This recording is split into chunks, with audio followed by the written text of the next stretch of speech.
What's up, Love it. Michelle? How are you doing today? Thanks for being here. Yeah, I'm doing great. Thanks for asking. Fridays are my CEO day. I work from home, and my husband is usually the one that is in meetings during the day, but Fridays is like my day. So I've Yeah. been enjoying being in What work what mode. do CEO days look like? This podcasting and script Yeah. writing and content review and stuff like that. Sometimes meetings. I had coffee with a friend today, which is fun. So yeah. Yeah. The fun stuff, right? I was Yeah. actually supposed to script some videos today, and Did I see that you were on TV this morning? I don't even know what network it's on, but it's a show called Real Results, and it's this guy. He does some coaching as well. His show is all about interviewing health professionals. So he was just asking about my nutritional philosophy. Mm-hmm. And I always talk about approaching nutrition from a habit focused perspective Yeah. rather than thinking about individual foods. It went well. I think it'll be live sometime next week. I need to ask him which channel it's going to be on. Yeah. That's exciting. Congrats. Yeah. Yeah. It was cool. It was a different experience than podcasting because Yeah. podcasting is so laid back and we can take our time. And this was like 30 minutes, go, go, go. It's structured. Yeah. We took a little break at 15 minutes and he was like, all right, that was good. Now we're going to cover these topics. Don't go over 10 minutes. Let's go. That's like, so all stressful. right. I feel like podcasting is so forgiving because you can edit anything out. I got into the podcasting space. I have my own show about 2 years ago, I think. And it is by far my favorite form of content because you get to get into all the nuances, which with nutrition is so key. It's even easier if you just don't edit it. Yeah. I mean, honestly, yeah. Otherwise you miss an Which is- important point. Yeah. Which is what I do. The only editing that I do is when we finish this conversation, I'll record introduction and that's it. So Because chill. it just simplifies it so much, honestly. Yeah. And honestly, I think people like the organic conversations where you're not cutting out the ums and the mistakes because it just feels a little bit too produced perhaps. And that's what I was trying to get away from, right? Because I was doing a lot of YouTube stuff before the podcast. I was like, man, this is a lot of hard work. You got to script every word. You got to make it catchy. And I guess podcasts are like the lazy person's type of media. Yeah, which I think, and I know I'm getting off topic, but I think it's great for your audience too, because you have your short form content that really captures people initially, and then you can have the longer form content too. Like that, I think it's just great to diversify your portfolio in a sense, you know? No, totally. It's funny because obviously on Instagram, you can only do so much education, right? Oh, yeah. And a lot of the stuff that I do is myth busting because truthfully, it gets eyeballs, people watch it, right? Yeah. And I've gotten so many comments where people are like, can you actually educate us? And I'll usually comment like, go check out my podcast. Right. And they're like, I don't want to listen to your podcast. I'm like, well, then don't get educated. Like, I don't know what else to tell you. People are lazy.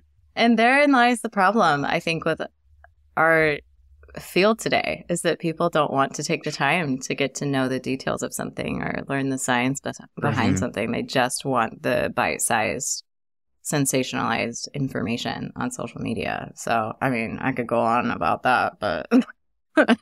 We could definitely talk about that. Our mutual friend, Adrian, he talks about this often, right? He made a reel the other day and I couldn't agree with it more. He was just like, if you want to learn, get off this app. Yeah. And it's true. Like, even if you try to do your absolute best, you cannot provide in-depth education on Instagram. Mm-hmm. It's just impossible, right? Especially with a 60 or 90 second format. And then on top of that, you're just not rewarded if you provide a ton of education because people just don't watch it. And it's interesting how you have to strategize how you want to use each platform differently. Yeah. Well, and from an algorithm perspective as well, the more watch time, the more people see it, you know, the more it gets pushed. And therefore, it's usually more strategic to do a little bit shorter of a video, unless you're very good at keeping people's attention. But that's, you know, again, I did an 8-minute video, put it on Instagram the other day just to see what would happen because I was like, my gosh, I can finally, there was something that I really wanted to get into the weeds of it. I was like, I have to do this. I just ethically have to. Yeah. And it was an 8.5-minute video in the end. And I was like, you know what? I'm just going to put it out there and see what happens. And it actually did pretty decent for reach. But still, that took me all day to script, record, edit, post, and it's difficult. So it is difficult. Back to the original point. I love podcasting. Yeah, same here. So with that said, Michelle, do you mind giving the audience a little bit of an introduction on your background, who you are, what you do? Definitely. So I am Michelle Yates, owner and founder of Yates Nutrition. I'm based in Omaha, Nebraska, but I do everything virtually. I'm a registered dietitian and I have my master's in health psychology as well. So for me, I really love taking the world of nutrition and blending it with the world of psychology. I'm not a therapist. I'm not a psychologist. So I try to stay within my scope as much as I can, but I do there's definitely a crossover between our relationships with food and the psychology that we have around it. And so I think that's really important for the clientele that I work with, which I typically work with women who struggle with their relationship with food, particularly binge eating or emotional eating or like yo-yo dieting or feeling like food is constantly on their mind. It's pivotal that we address the mindset stuff that's at play there, because it really is at play there. And if we ignore it, I'm doing them a disservice. So yeah, that's my favorite thing in the world really just the world of eating disorders, disordered eating, especially binge eating, because I think there's so much shame around that topic, but it's a big struggle for many people. Binge eating disorder is more common than anorexia and bulimia combined, as far as we know so far. So it's like, there's so much shame that nobody's talking about it, but it's a big issue. So we need to talk about it. That's cool. I was not aware of that statistic because I feel like when you do hear people talk about eating disorders, or you see headlines about eating disorders, it's typically about anorexia or bulimia, right? Yeah. And not so much binge eating. So maybe we can start the conversation by really defining what binge eating is. And I know you and I had a short discussion about differentiating between something like binge eating, overeating, emotional eating. Let's start there. Yeah. So binge eating, if we're thinking about it as a symptom, there's binge eating disorder as a diagnosis, and then there's binge eating as the symptom. So let's start with the symptom. Binge eating is really, a lot of people think they're binging, but they're not really binging. It's just overeating for them. So binge eating is feeling a loss of control around eating and eating an amount that is definitely larger than anybody else would in that same circumstance. So that's really key, is the circumstance. Would anybody have an entire pizza plus a carton of ice cream on a Tuesday night? Maybe not. But would anybody overeat on Thanksgiving? Yes, that's the thing to do. So like that's not binge eating. That's just, I don't think we need to do that on Thanksgiving, but we do. So it's the circumstance, right? And so, and then too, there's that loss of control is really important as well. Some people call it like storm eating, or they dissociate, or like they black out and they don't remember. They can even be coherent. It's not that they don't always black out, but there is a sense of like, maybe I recognize what I'm doing, but I still feel like I can't stop until it's too late and I feel physically maybe sick. And that's what's made me finally stop, is because I'm just ill at this point. So yeah. And then it's usually in a short amount of time too, around 2 hours or less. So that's like the best definition that we have so far, or the most official one. But even that is a little bit up for interpretation, because what you might define as definitely more than anybody else would eat in that same circumstance might be different than how I would define it. Like just think about the difference in our energy needs. Like you probably require a lot more than I do. So what's normal for you isn't normal for me. So it's tricky, but that's kind of the best that we got right now. And then binge eating disorder is when that's happening frequently. So I think they updated, binge eating disorder is actually fairly new. It was added in the last edition of the Diagnostic and Statistical Manual for Mental Disorders, or the DSM-5. And I think there's different like severity levels of like how often it's occurring. But I think if it's happening at least once a week for a month, I need to fact check myself on that. So please don't self-diagnose based on this alone. Yeah. But that something along those lines is like, okay, we're entering binge eating disorder land. So. Yeah. It's interesting, the one aspect of loss of control, right? Because I think that's probably the really important phrase there. Because I think we all often, maybe not often, but we all overeat in different circumstances. Like you mentioned, Thanksgiving, right? But there's other circumstances too. Like I actually had my good friend Astrid Naranjo on the podcast. Are you familiar with her? The anti-diet dietitian. Oh, maybe. On social media. Maybe. She's part of Team BioLane. We worked together when I was there, and she works a lot with the similar population that you. And her, like, the way she really likes to define it is binge eating specifically is when you overconsume food, but your intent is not to, right? So your behaviors do not align with your intent. And the reason why we were talking about that is because she was here in Tampa for an event that we were going to, and a group of us went out to an all-you-can-eat sushi spot. And you could definitely say we binged. Like, we ate way, way, way too much, to the point where, like, I was on the verge of throwing up. I told myself I was not going to eat sushi ever again because I was so disgusted. But, we had a conversation about this, and I was like, would you consider that binging? Is that binging? And she said no, because we intentionally chose to partake in that behavior, and we didn't feel any sort of regret or feel bad about it afterwards. We actually enjoyed it. And she's right? I didn't regret my actions. I didn't feel bad about what I was doing. I was intentionally choosing to stuff my face, right? And I guess the difference is it's hard for me to talk about these things because I've never experienced this. But eating, as you mentioned, and not having any control over wanting to stop. I'm sure people want to stop and they just continue doing so. So it's an interesting perspective there with the loss of control.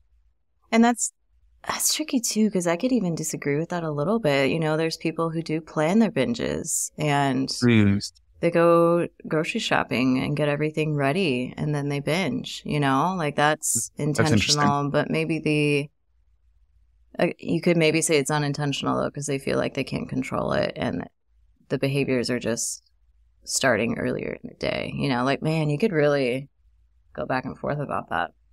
Yeah, maybe even the word intentional is not the right word, but like just saying wanting to do it versus not wanting to do it. Right? Because I'm assuming perhaps some of these individuals are intentionally planning it, but they don't necessarily want to do it, but have a hard time not doing it. Right? You could say the same about individuals who have issues with alcohol or drugs. Yeah. Right? Yeah. I can get on board with that for sure. Yeah. So what are the differences then between binging, emotional eating, and I guess overeating is fairly similar to what we're talking about here, straightforward, right? Over-consuming a large amount of food in a short period of time. But how do we differentiate that from emotional eating? And what are some of the different approaches there that you would take with like talking to somebody who is struggling with emotional eating versus binging, for example? Yeah, well, a lot of times binging is a result of emotional eating. And you can make the argument too that binging is always emotional eating because it's usually the result of, I'm tempted to say always, but I try not to say absolutes because you never know. There's always exceptions. But it's usually the result of unmet needs, whether physical or emotional. And you can argue that physical needs are kind of emotional too. So, like there's nuance there. But emotional eating is, I would say, I don't know that there's like an official definition for it, but I think the best way to think about it is that you are choosing to eat in order to deal with an emotional state, typically one that is distressing to you, like sadness or even anger or loneliness or frustration. Somebody may choose to eat to try and lessen that experience of that emotion or cope with it, right? It's a coping mechanism. So that can definitely turn into an all-out binge. And a lot of times it does because the emotion is so strong and our expectation of being able to handle it is like we're underestimating our ability to do that. So we use food to try and escape. Does that make sense? Yeah, totally. So I guess we could obviously, there's a lot of nuance with all this stuff, but essentially using food as a coping mechanism to deal with some sort of negative emotion. Yes. Right? And would you say you can attribute that as well to positive emotions? Yeah. Right? And the reason why I bring this up is like, I come from a Hispanic background.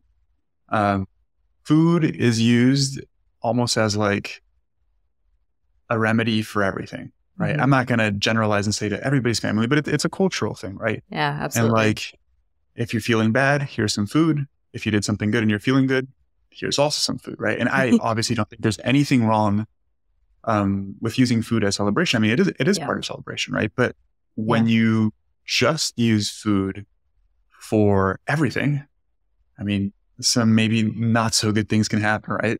Yeah.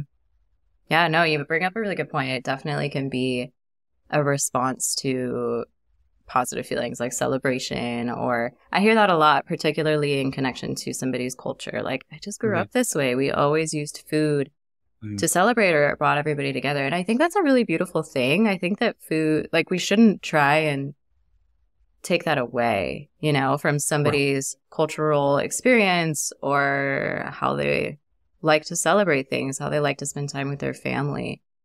But there can be a point, and I actually usually like to say the phrase emotional overeating, because I want to create room for the emotional eating that is okay to have in your life, you know? And so I think usually when people are saying emotional eating, they're talking more about those negative feelings that they're coping to try and feel better and get some dopamine and everything. But yeah, like for sure there can be some positive feelings too. And I know some therapists that would be like, feelings aren't positive or negative, but I think you know what I mean, right? Like it's those things that you like, that make you feel warm and fuzzy inside. And so you want to bring food into it to make it even better, to really solidify that memory.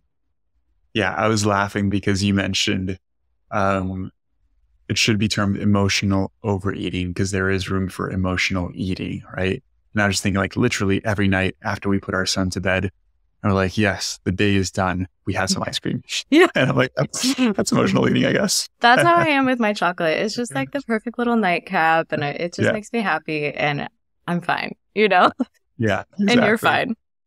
So for people who are struggling with these types of behaviors, what are some strategies that you like to use with clients to help them improve? Mm-hmm. It really depends on the clients, but I'll try to kind of pitch you a few examples of things that come up a lot. Yeah. We can talk about some different scenarios, because I'm sure people are going to fall into different camps, right? So like maybe 2 or 3 of the most common scenarios you see. With this person, we would do this. We can go from there. Yeah. Let me bring up an example that I think doesn't get talked about a lot, but it is something that should be talked about more. And it is somebody who has been the victim of some sort of assault or abuse, or even like gone through a really rough childhood where there was maybe food scarcity or something to that extent, where it's resulted in some trauma that's being held in the body, and their nervous system is dysregulated because of it. And it's easier for them to go into that fight or flight or freeze or fawn mode. There's a lot of circumstances where we see binge eating as a result of somebody not knowing how to handle a dysregulated nervous system, and it's used as a means to escape, or even in a way as a form of protection. I had a client, and I know this is common, but I'm thinking one client in particular that unfortunately went through some sexual assault in college. And for her, binging, and this was all subconscious, of course, nobody is really thinking this consciously or on the front of their mind, but for her, using food to gain weight was a means of protection for her. She wanted to be less desirable so that she could prevent something like that from happening again, which is heartbreaking. And it's unfortunately pretty common, but for obvious reasons, not talked about very much. And so in those cases, this is where, like, man, I love my therapist friends. Like, we need you in the field, because this there needs to be some deep work done there. But then also like working with a dietitian to help you see how food connects to those experiences and kind of re-educate on how to view food and how to have a healthy relationship with it, where it's detached from that experience and from feeling like it will change you as a person or like it's tied to your moral compass at all, is really important. And then on that note of moral compass, I think another thing that I see a lot and probably the most often is somebody who's been a yo-yo dieter for a long time. And as a result of trying all these different things, they've developed a lot of food rules. And they're pretty confused, honestly, about how to view food and nutrition and what to believe, what not to believe. And so even though they're confused, they still have all these rules lingering of like good foods and bad foods, healthy and unhealthy, will help me lose weight, will not help me lose weight. And that is like, man, probably 90% of people that struggle with binging or overeating or even emotional overeating, like are dealing with that to some extent, because when you want to feel better, sometimes the most helpful thing is to like just release everything and stop having so much control. You just want to let go. And a lot of times the first place we go to do that is food. And so we want to have all those foods that are off limits. And it's that like all or nothing mentality. Once you start, you don't want to stop because it's like, well, tomorrow I'm going to have to start over again. So I might as well enjoy it while it lasts, you know? And so that's a big hang up, is just getting too caught up in the rights and the wrongs of nutrition, because it's just not even how it works. You know, that's why I love accounts like yours and some of our mutual friends, is because it's not black and white. Nutrition's never black and white. Yeah. And the nutrition is not about specific foods. Yeah. Yes. But that's the really big one. It's like, we can talk about the effects of specific foods and some of the nutrients in specific foods, but a healthy diet is not about like, do I eat this food and do I not eat that food? Like, it's very far from that. Yeah, I struggle with that. I mean, I struggled with that for years when I was younger because, again, I've shared this on the podcast, like I come from a background where my family's always talking about body image, right? Like, so as a kid, you were either like too chunky or you were too skinny. You were never just like, right? So I used to, especially when I was probably around 15, 16 years old, both of my parents were really into fitness. Like my mom's always gone to the gym. My dad's always worked out. And that's the age that I started getting into the fitness field and like really liking working out. And I used to try to have a ridiculous amount of control over what I ate. And it was like, I'm not eating rice because I'm trying to get a little bit leaner or whatever. And my excuse was always like, school, right? But in reality, those areas weren't healthy. And realistically, like thinking back on it now and reflecting on it, I definitely didn't feel like I had control over my food choices oftentimes, right? Like I went to a family party and ate some stuff. I would feel bad about my choices when in reality, like I didn't do anything wrong at all, right? Yeah. And so it's funny that you mentioned this idea of like, sometimes the easiest thing is to let go of all of the control, because now, many years later, I like don't really care that much about what I eat. Like I do because I want to have a healthy diet, but in many ways I don't. And like, what do I, like, I try to eat relatively healthy the majority of the time. Like my lunch is usually some sort of protein, some veggies, some carb, and I enjoy eating that way. However, if I'm in a circumstance where like that isn't available and there's just some pizza, I'll just eat the pizza and I don't care, right? Yeah. Whereas before it would really affect me. I'm like, oh man, like I had pizza and I wasn't supposed to. This sets me back a week on my progress or whatever. Like super ridiculous. And all that's to say that now that I focus on it way less, interestingly, I feel like I have way more control over my choices, right? Like I don't have a hard time just saying like, oh, I don't really want that. It's all good. Or the opposite, which is what I usually do. Like I usually just take a bite of stuff because I love food, right? But like, I just want to taste it, have a bite, and I feel perfectly fine. And I think part of that stems because I really don't restrict myself. Like if I really wanted it, I would just have it all. And sometimes I say I'm going to have a bite, and I have a bite and I realize I actually really want more, and I'll just have more. And hey, it's not that big of a deal. And it's difficult to talk about those things with people who do struggle, because I don't know what caused a shift in my overall psychology when it comes to food, right? I think it's just been a lot of trial and error over the years. But I also don't think it's helpful to tell someone who is struggling, hey, just don't worry about it. Yeah. Like, it's not that big of a deal, because that's not helpful, right? Yeah. So how do we initiate those conversations? How do we get people to start making some change and change the way that they view food and their relationship with food? Well, let me ask you this. What is your PhD in? What did you study? So my dissertation was on the bone protective effects of dried plums. Wow, that is very specific. So I worked in a lab that was like a functional foods lab, and we looked at the disease preventative effects of like all sorts of foods. So we looked at bean consumption and atherosclerosis progression. We looked at some like functional foods for glycemic regulation and supplements. Gosh. We looked at— You're getting me excited. I want to know all the data. We did a lot on like soy and dried plums, specifically on bone health in postmenopausal women. My professor, early in his career, was the person who discovered that we have estrogen receptors in our gut. And he did that in some like mice studies, and then found that we have estrogen receptors in humans as well. And he's done a ton of work on like phytoestrogens and how those impact health. And so we did a lot of work on bone health, because we know that the estrogen and bone are obviously— estrogen is really important for bone health. Brilliant. So we looked a lot at like the functional foods that are high in phytoestrogens and whether or not those can impact bone health positively. Quick synopsis: if you are an older woman and you are osteopenic and losing bone density, it probably helps to eat some prunes on a regular basis. And for men, doesn't seem to be as helpful, but I think partially it's because men don't lose nearly as much bone density as women do. Mm-hmm. So in women, we've seen a direct slowing down of the progression of bone loss. So it doesn't reverse bone loss, but it does seem to slow down the progression of bone loss. In addition to that, we know that resistance training is one of the best things we can do. But that's a little bit about me and what I did my PhD in. Brilliant.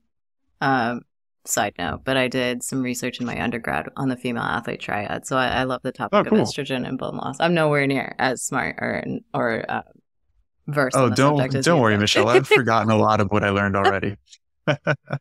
That's the one thing I'm like, so many people I feel like have a hard time saying, I don't know, or I'm not sure. And I'm like the opposite. Sometimes I feel like I seem like way too unprofessional. Oh, I've gotten really used to that too. I think when I was a young lass, when I first got like my registered dietitian title and everything, I was like, okay, I have to look like I know everything. But I feel like there's actually so much strength, and it's a good sign if you're able to say, I don't know the answer on that, but I'm going to look into it. But anyway, the listeners are probably like, wow. Unless you say, I don't know to every question, that's not good either. Yeah, that's true. But to bring us back to where we were initially and send us home here. The reason I asked that is because I'm curious if you feel like your studies on nutrition helped you not care as much or feel like you need to micromanage your food as much. Because I was very similar to you. I went through a phase where, and I'm sorry if anybody's heard this story before, but I'm assuming you don't know me. I went through, I never got diagnosed, but I for sure had a diagnosable eating disorder and was obsessed with like eating as little as possible so I could get as skinny as possible, and like tracking the calories, the whole thing. Mm-hmm.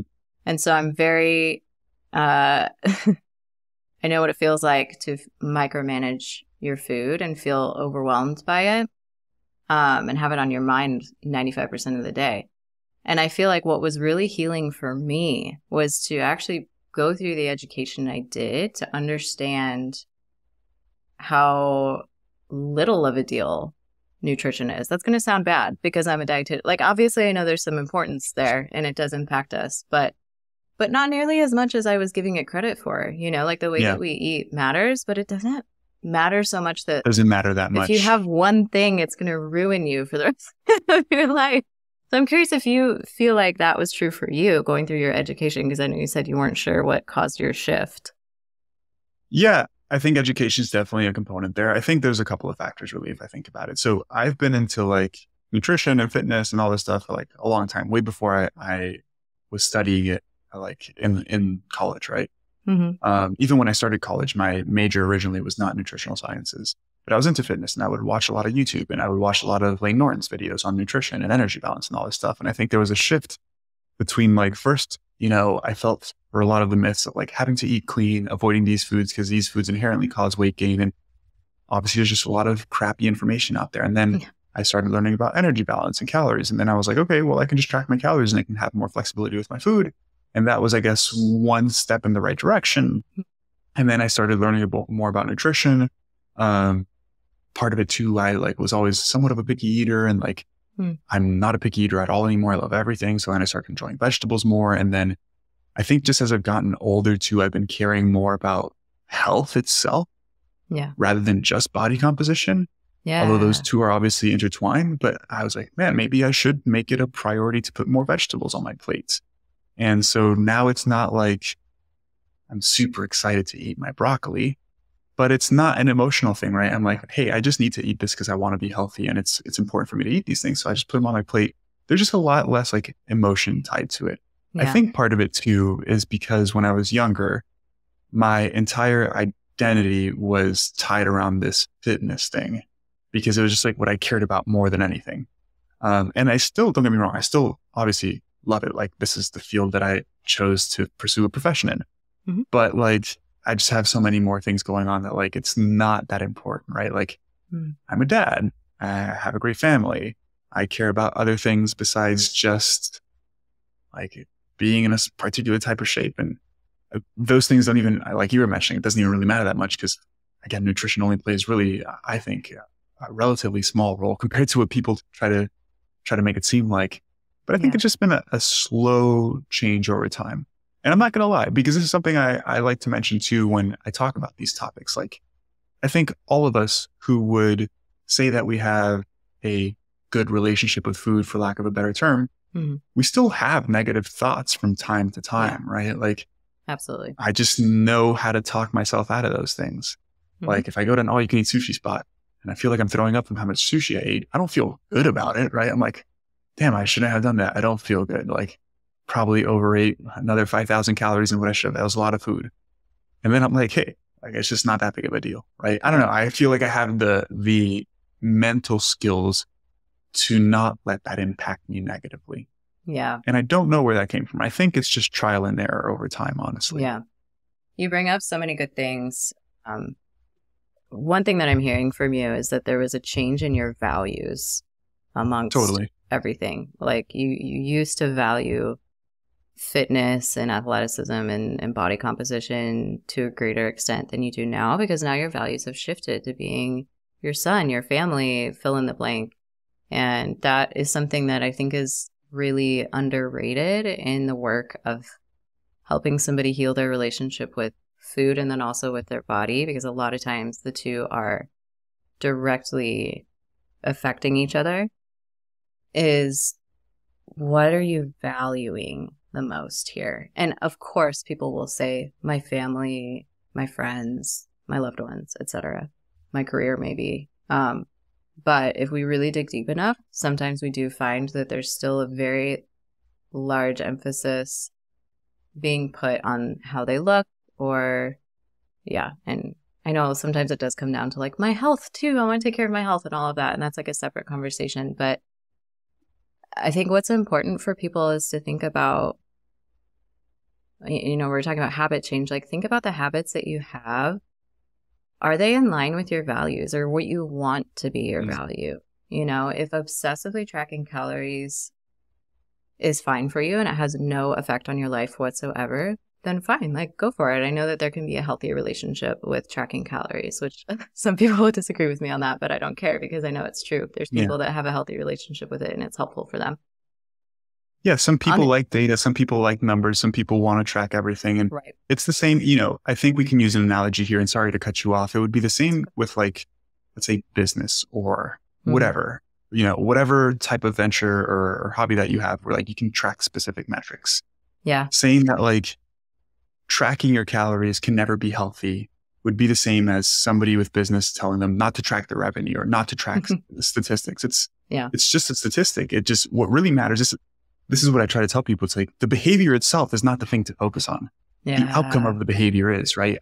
I feel strongly about this in so many areas. Like, I'm very big on like being able to say whatever you want. I'm very big on freedom of speech, right? And like, especially in like, especially with like comedy, for example, right? People want to censor comedians and this and that. And like, it's such a tragedy. Comedy sucks lately. Yeah. Well, this is what I was going to say. Like, people want to ban particular phrases or particular words. And in some circumstances, I think some strong arguments can be made for that, but it gets out of hand, right? And then like, oh, this word is offensive or this phrase is offensive. It's like, no, you're giving so much power to the word, to the action, right? Like, the intent really matters. Like, if this person is obviously not being malicious, they're cracking a joke, and their profession is to make people laugh. And hey, let's be honest, like, laughing about things that make us feel uncomfortable actually opens the door to having conversation about these things. Like, that's not inherently bad.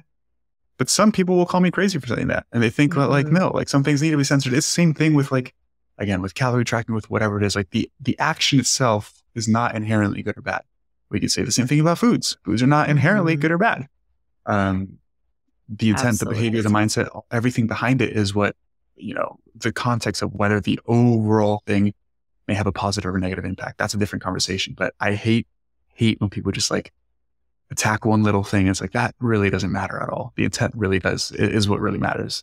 Man, I agree with you so much. It's insane. And I actually have a friend who struggles with under eating. And for her, she has a history of disordered eating. And so like, we had a lot of conversations about, like, I've been kind of just walking alongside her for the last year as her friend, like, hey, how can we make sure that you're nourishing your body in a way that is helping you, but also not hindering you? Like, you don't want it to become obsessive. And so for her, like, eventually she got to a place where she was like, okay, I think I actually want to track calories because I don't feel like I'm eating enough. And I know I can do it in a healthy way because I feel so much better about how I approach food and how I view my body and all of that. And so for her, it's become a really helpful way for her to make sure she's getting enough, because she'll put in her calories or the food she's eaten and she's like, oh, wow, I've only had 600 calories. I had no idea. And so it's like, hey, sometimes calorie tracking is helpful. We don't need to demonize it. Anyway, that's a tangent. But and if I were to add to that really quick too, I think, again, we try to say things are good or bad. Yeah. And in reality, I think most things, most behaviors can have some good and some bad, right? Mm-hmm. And what really matters is the net effect. Yeah. Right. And I'm thinking here as I'm drinking diet soda, talking about diet soda, right? Like, when I tell people like, hey, it's fine to drink diet soda, and in some contexts it can be beneficial, people just like lose their shit. Oh yeah. And because they're like, all the things are so bad. And they're like, how can you say that artificial sweeteners are good? It's like, all right, let's talk about this rationally. Mm-hmm.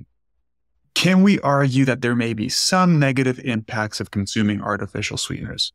Sure. Right. I don't think the research really shows that at all, but we can make that argument. Whatever. We can agree with that. That said, there's also plenty of research that it can help individuals with regulating their food intake. And if somebody has a hard time regulating food intake, and having some diet soda helps them curb craving for sweet foods, and that's something that they want to achieve anyways, well, overall, it has a net positive effect, right? We can't just say if there's a small negative impact, then it is a negative behavior overall. And I jokingly do this on my stories all the time, where I'll post that I'm eating some like lightly breaded chicken. I'm like, oh, this is toxic because it's breaded, right? Or like, I'll eat some broccoli and some chicken and have some ketchup on the side. Like, oh, like this meal is shitty because I'm having some ketchup. It's like, people don't look at the overall effect. They just want to like target one little thing. It's crazy. Yeah, absolutely. And they're like, it's not even that it will have a negative effect, a tiny negative effect. It's like the potential. People get so caught up in the potential for a negative effect. Yeah. It's maddening when you're in our field.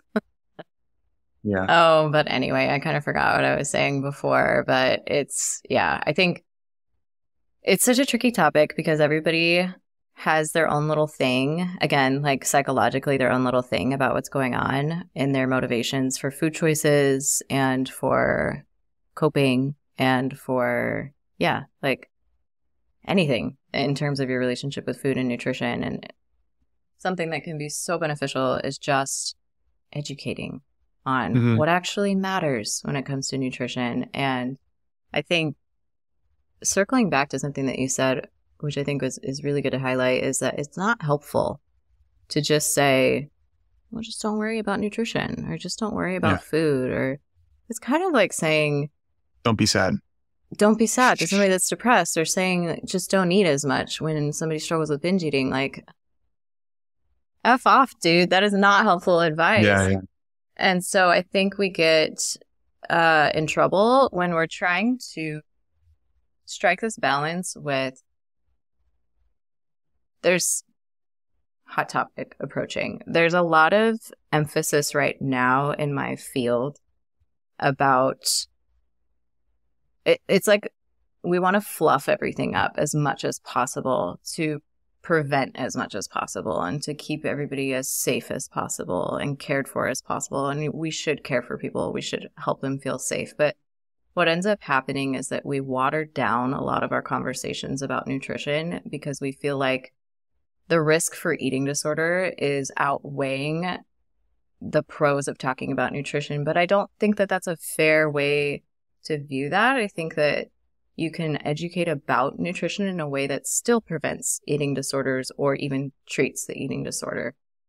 And I think that can happen a lot in the anti-diet and intuitive eating space, and certainly not with all people that identify with those labels, but I do see it a lot on social media. It's like, because we're trying to come away from this dichotomous way of viewing food as good and bad, we just don't talk about nutrition at all. And we're like, just don't care and you'll be intuitive. But when somebody's an adult and they've had like years and years of struggling with their relationship with food and dieting, and they've heard all this information, they kind of need to know what they actually need to care about when it comes to nutrition. And the reality is it's going to be a lot less than they think they need to care about, but there can be freedom in that. And I don't like when we just ditch the conversation of nutrition completely. And I know not everybody does, but there's definitely some things